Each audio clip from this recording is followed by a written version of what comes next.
नमस्कार, India daily का digital platform देख रहे हैं आप। आपके साथ मैं हूं इशिका त्यागी। अमेरिका और ईरान के बीच एक बार फिर हालात बेहद तनावपूर्ण होते जा रहे हैं। मिडिल ईस्ट में सियासी हलचल तेज है और दुनिया की नजरें वॉशिंगटन और तेहरान पर टिकी हुई है। अमेरिकी राष्ट्रपति ट्रंप लगातार ईरान को कड़ी चेतावनी देते रहे हैं। ट्रंप साफ शब्दों में कह चुके हैं कि ईरान या तो अपने परमाणु कार्यक्रम को लेकर डील करे या फिर बड़े सैन्य हमले के लिए तैयार है। इसी रणनीति के तहत अमेरिका ने विमान वाहक पोत यूएसएस अब्राहम लिंकन की अगुवाई में एक कैरियर स्ट्राइक ग्रुप को मिडिल ईस्ट में तैनात कर दिया है। बता दें, इस कदम के बाद अटकलें तेज हो गई हैं कि राष्ट्रपति ट्रंप किसी भी वक्त ईरान पर हमले का आदेश दे सकते हैं। आपको ये भी बता दें कि इस पूरे घटनाक्रम में सबसे अहम बात यह है कि अमेरिका को ईरान के खिलाफ संभावित सैन्य कार्रवाई के लिए खाड़ी के सबसे प्रभावशाली मुस्लिम देश सऊदी अरब का समर्थन भी मिल गया है। जी हां, रिपोर्ट्स के मुताबिक सऊदी अरब ने न सिर्फ ईरान पर हमले की योजना का समर्थन किया है, बल्कि ऐसा एक जरूरी कदम भी बताया है। बताया जा रहा है कि सऊदी अरब के रक्षा मंत्री प्रिंस खालिद बिन सलमान ने वॉशिंगटन में एक निजी ब्रीफिंग के दौरान ये बात कही।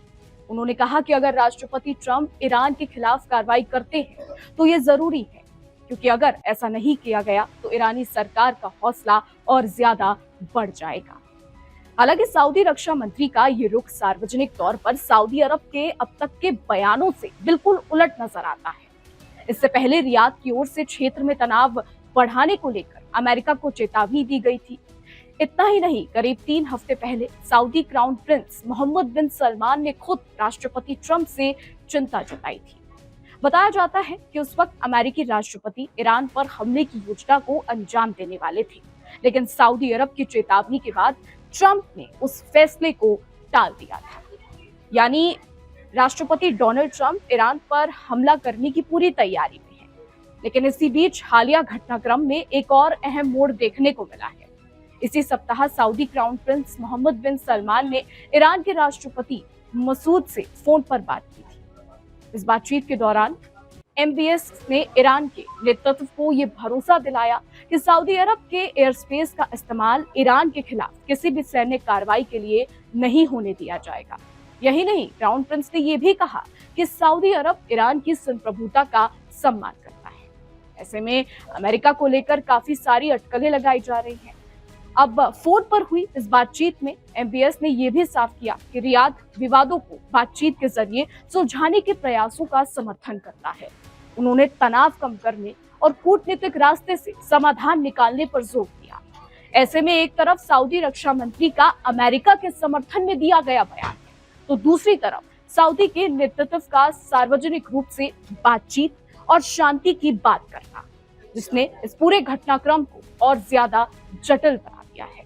यानी एक तरफ सऊदी हमले का दावा करता है तो दूसरी तरफ इस हमले से मना करता है। कुल मिलाकर अमेरिका, ईरान और सऊदी अरब के बीच चल रही ये कूटनीतिक खींचतान मिडिल ईस्ट की राजनीति को एक बार फिर बेहद संवेदनशील मोड़ पर ले आई है। आने वाले दिनों में ये देखना बेहद अहम होगा कि राष्ट्रपति ट्रंप किस दिशा में फैसला लेते हैं और क्या ये तनाव बातचीत से सुलझेगा या फिर हालात किसी बड़े टकराव की ओर बढ़ेंगे। आने वाले समय में ये साफ हो जाएगा कि अमेरिका मिडिल ईस्ट में क्या कुछ करता है। क्या अमेरिका ईरान पर हमला करेगा? क्या अमेरिका ईरान को लेकर कोई बड़ा एक्शन लेगा? मिडिल ईस्ट में किस तरीके का भूचाल आएगा, ये आने वाले समय में साफ हो जाएगा। फिलहाल हमारी आज की रिपोर्ट में बस इतना ही। आपकी क्या कुछ राय है इस पर, क्या कुछ सोचते हैं, कमेंट के जरिए जरूर बताइएगा। और ऐसी देश और दुनिया की तमाम बड़ी खबरें जानने के लिए देखते रहिए इंडिया डेली।